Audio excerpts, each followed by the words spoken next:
Hey guys, welcome back to our channel. If you're new, my name is Jess, and on this channel we do all kinds of different lifestyle and parenthood videos. So if you like those types of videos and you would like to join us and be part of the Nook fam, we would absolutely love to have you. Just click that red subscribe button and the notification bell so that you don't miss a video. Now in this video, I will be sharing with you my experience with getting an epidural. This video has been very highly requested, so I thought today I would just kind of share with you my experience, and I hope that you find it helpful and informative. Now I just want to throw a disclaimer in here. I am not a medical professional. If you have any questions whatsoever regarding an epidural or if it's right for you, definitely talk to your doctor. By the way, if you hear some cooing or grunting, I have my little one here next to me, so she is joining me today, and then of course I always have Chief, my big boy, back here. So if you do hear some noises, it's probably the kids. But I do just want to say that no matter what type of birth you have or what you choose for your birth experience, all birth is beautiful. Whether you have an epidural, whether you go completely natural, if you have a home birth or a water birth, if you have a C-section, if you're induced, all of those things bring your baby into this world and make you a mother. Maybe you are about to give birth and you're just curious about other people's experiences with getting an epidural. But again, no matter how you bring your baby into this world, it is absolutely perfect. So let's go ahead and dive into my epidural experience. So first of all, I want to share a little bit about why I decided to get an epidural. So basically what it boiled down to is the fact that I was extremely nervous for the pain of childbirth. I had talked to several women in my family about whether or not I should get an epidural. Everyone's experience is different, but I heard both sides. I heard the natural route and I heard the epidural route. And I heard both positive and negative experiences for both. So it was really hard for me to kind of choose what exactly I wanted to do, but I knew that I didn't do well with pain because I never have done well with pain. So I knew that my pain tolerance was pretty low, and of course I know I could do it and I could get through it because that is what our bodies are designed to do. However, if I had the option not to feel all of that pain and just be able to fully enjoy the experience, then that was what I wanted to do. So after talking with Chaz and just kind of going back and forth, weighing out all of the pros and cons, I decided to go with an epidural because I just wanted to enjoy the overall experience. And again, I know that I would have enjoyed the experience because I would be still bringing my child into this world, which is the most beautiful thing, and I knew it was going to be the best day of my life. I wanted Chaz to be able to enjoy the experience. I didn't want to be so stressed out and in pain where I was not being very kind to him or just like, I don't know, I just wanted to be relaxed and enjoy it. So we decided on the epidural, and I am so thankful that I did. I have absolutely no regrets. I want to put that out there from the very beginning because I know it can be very scary when you think about how long that epidural needle is, how huge that needle is. It's very intimidating to think about, but you guys, it is so worth it. So just to give you guys a little bit of background, like I said, I'm a first-time mom. I had a normal vaginal delivery. I pushed for 15 minutes without any tearing on the outside, but I did have 2 stitches on the inside. So I just had a very tiny tear on the inside. Now I knew leading up to the birth that I wanted to wait as long as possible to receive the epidural, just because I wanted my body to be able to labor naturally as long as possible before getting the epidural. So once my contractions started and they were becoming increasingly painful, I was like, okay, I can do this a little bit longer, but I definitely am going to want the epidural. So when we got to the hospital, I was 3 centimeters dilated and my contractions were about 3 to 4 minutes apart. So with each one, they were becoming more intense, and so they ended up admitting me when I was 4 centimeters dilated. My body was doing everything on its own. I didn't need Pitocin or anything, so everything was just kind of happening very quickly and on its own. But in my mind, I'm like, okay, my contractions are painful right now, and my water hasn't broken yet, so I know that they're gonna just be getting more intense once that happens. So the nurses came in and said, okay, you know, at 8 o'clock, your doctor's gonna come in and break your water. do you want the epidural? Because I had, I believe, an hour or so before she was supposed to be there. This was at about 7 a.m. So I was like, yes, because I know that contractions are supposed to be way, way, way more intense after your water has broken. She did say that it takes some time before they administer the epidural. So first of all, they have to come in and do some blood work, and then they also have to give you fluids for, I believe it was about 30 minutes before they can actually administer the epidural. You okay, baby girl? Oh, you're okay. Okay. So luckily there were only 3 of us patients admitted in labor and delivery at this time, and so they were able to come in and very quickly do my blood work and administer those fluids to give me enough time so that I could go ahead and get it before my doctor came in and broke my water. Thank goodness. So I was just really, really proud of myself for making it halfway as far as dilation goes. I made it to 5 centimeters when I received the epidural. So I was like, okay, I labored naturally for long enough. You know, I made it halfway. I was pretty proud of myself. Little one was hungry. So right after I got it, I was just laughing. I was so happy, and I just felt so much better. So the biggest thing that I think people want to know is, does it hurt? Because you think about this huge needle going into your spine, and that just seems so painful. So I will tell you that when he brought in the cart with all of the medical tools on it, I was a little intimidated. I tried not to look, and I didn't try to find the epidural needle because I just didn't want to make myself feel a little more anxious than I already was. I just tried to relax and look at Chaz and focus on him and my nurse so that I would just kind of relax a little bit more and I wouldn't be so stressed out about it. And I will say that that helped a lot. Now, as the anesthesiologist was kind of preparing everything, I did ask him to walk me through everything step by step so that there would be no surprises, because I don't know, I just didn't want to be surprised if I was pricked in the back without knowing, and the anticipation was actually making me more nervous. Hey pretty, you want to say hi? Hi! Say hi! There's my girl. So he would tell me when he was going to numb my skin, when the first needle was going to go in, when the epidural needle would go in. He walked me through everything, which really helped to ease my anxiety about it. And like I said, I was just trying to focus on Chaz and my nurse the whole time so that I wouldn't think about it too much. So basically what he did is he had me sit on the edge of the bed facing sideways, and I had to kind of curl over or hunch over so that he could find the different vertebrae in my spine. Once he found the right spot where it was supposed to go, he cleansed that area, and then I think he numbed my skin first. So he numbed my skin with something on the outside. Then he took this really tiny, very sharp needle and poked that in first, which actually numbed that area. Really numbed it. So that was the one that actually hurt, was that tiny little very sharp needle. It was like a pretty bad bee sting. Once that was in, it numbed the area immediately, and then I didn't even feel the actual epidural needle. So that's the one that usually scares a lot of people, but honestly, it was just like a lot of pressure. By the time that that needle was stuck into my back, the area was already numb, so I didn't feel that. It was the small needle that actually hurt a little bit worse. So yeah, just a lot of pressure, honestly. That one didn't really hurt that much. The worst part of it, honestly, was trying to not move when I was having a contraction. So if you've had contractions before, you know that they get really intense and they're very uncomfortable, and they can definitely be painful. And so if you can imagine that, while you're trying to hunch over, you're kind of bending down on your uterus right there on your stomach, and then you can't move. So if you're having a contraction where everything's like tightening up and you're hunched over, you can't like try to stretch it out or sway to relax your body or anything like that. You have to stay kind of crunched over, curled over. So that honestly was the hardest part, is not being able to move. I was squeezing Chaz's hand so hard, you could see all of the veins in my hand, and my poor nurse, I was squeezing her hand as well, but she was like, just stay as still as you can, try to breathe through it, and that actually hurt worse than anything that went in my back. was the contraction because I didn't have any of the medicine in me yet. They still had to put the catheter in.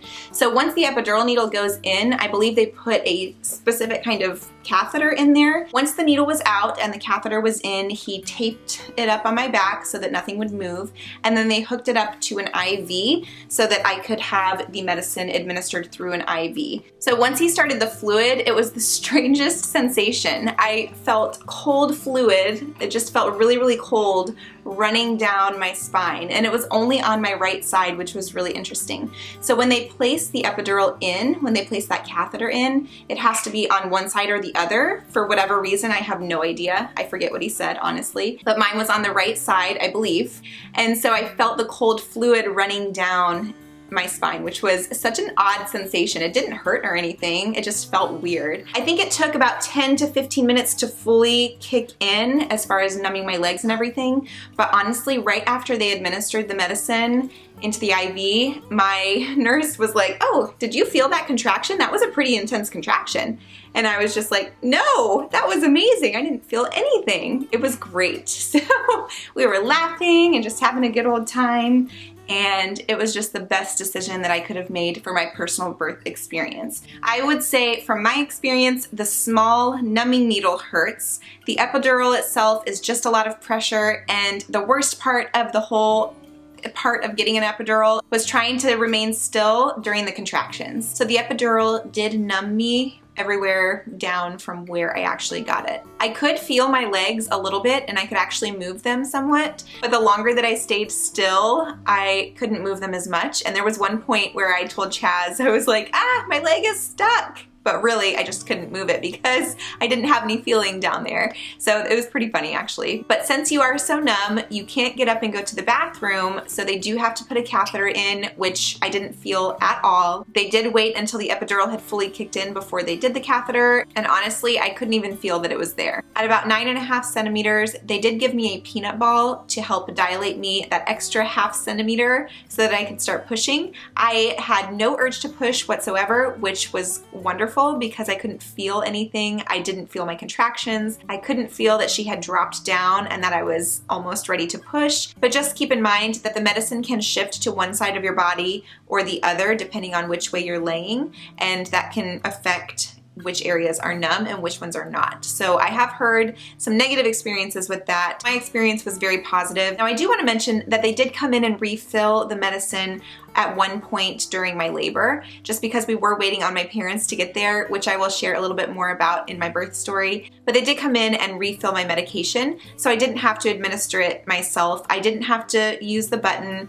They did give me that option, but I didn't need it. I believe it was there if I needed it, but I never had to use that. So they just came in and refilled it, and it was plenty for me. While I was pushing, I didn't feel any pain down there whatsoever. I did feel some pressure when she was crowning. I could definitely tell she was there, but it didn't hurt in the least. So the only pain that I had while giving birth was my contractions. It was up in my uterus, up in my tummy area. So as I was kind of crunching over to push her out, my contractions, I could start to feel them right at the top of my stomach. And so as I was kind of curled over, it was putting more pressure there. So in our birth vlog, I do say ouch, ouch a couple of times, but that wasn't because I was hurting down there where she was coming out. It was because I was hurting in the top part of my uterus. I could feel my contractions, and it was kind of the same feeling as me bending over when I was getting the actual epidural.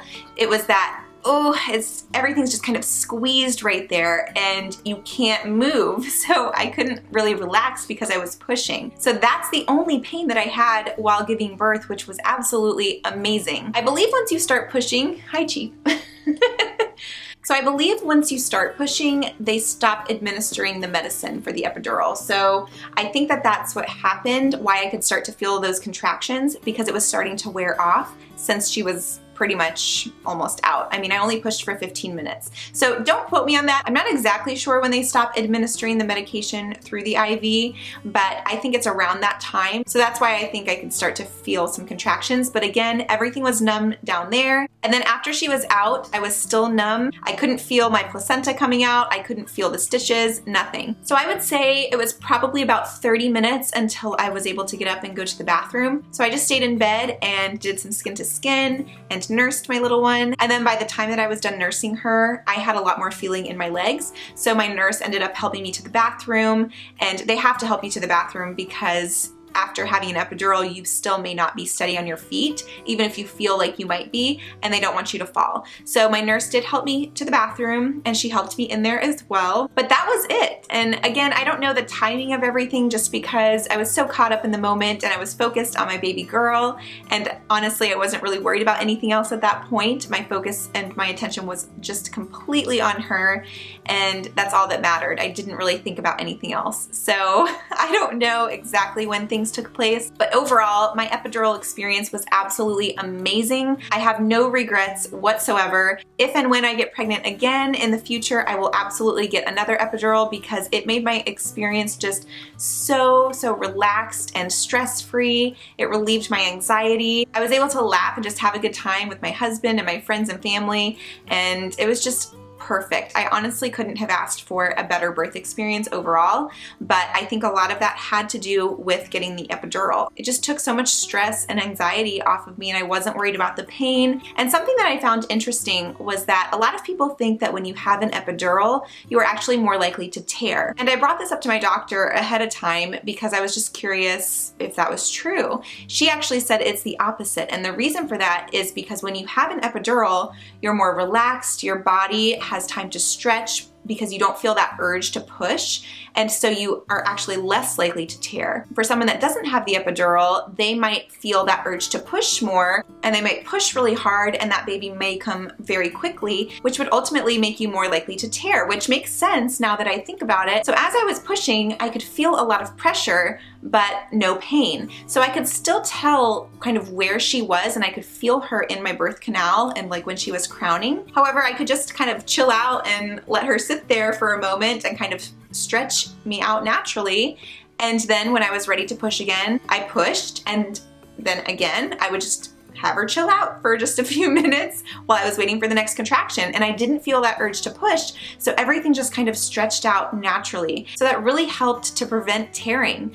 And I only needed 2 stitches, which is honestly pretty close to perfect as far as tearing goes. So that was one of the biggest things that I was scared about when I was thinking about giving birth. And again, I think the epidural really helped me to relax and just push slowly. I didn't have that urge to push, so I didn't push her out too quickly, where I feel like if I was trying to push her out forcefully and really fast, then I probably would have torn a lot more. So again, my experience with getting an epidural was pretty close to perfect. I mean, I am 100% satisfied with my choice to get an epidural. Again, everyone's experience is different, so please make sure that you talk to your doctor if you are considering getting an epidural. But I wanted to share my story with you guys because I know that they can cause a lot of anxiety. I was worried about being paralyzed and not ever being able to walk again and all of that. And honestly, I have had no issues. Now, if you're still not sure about an epidural, I would definitely consider some other pain medication options as well if you want to look into that. You can get a lower dosage, which I believe is called a walking epidural. And then there are some other pain medication options as well that I'm not sure exactly what they are. Do some research on your hospital and find out what their stats are for epidurals there, or what most people are likely to use, or what most people have been satisfied with at that hospital. Talk to your friends and family and see what their experiences were. But I hope this gave you a little bit of insight into the positive side of getting an epidural, and I hope you found it helpful and informative. My #1 tip for any mom going through any type of birth experience is to just relax and enjoy it as much as you possibly can. I honestly believe that that is why my birth experience went so well. I tried not to work myself up over things or to overthink anything, because that is what causes me stress and anxiety, and I didn't want that for my experience. So I did my absolute best to just relax and think about everything happy that was going on and not focus on things that could go wrong, but rather on things that could go right. So best wishes to all of you mommies to be out there. If you're not already subscribed and you would like to join our family, definitely subscribe, and I will see you guys in our next video. Bye!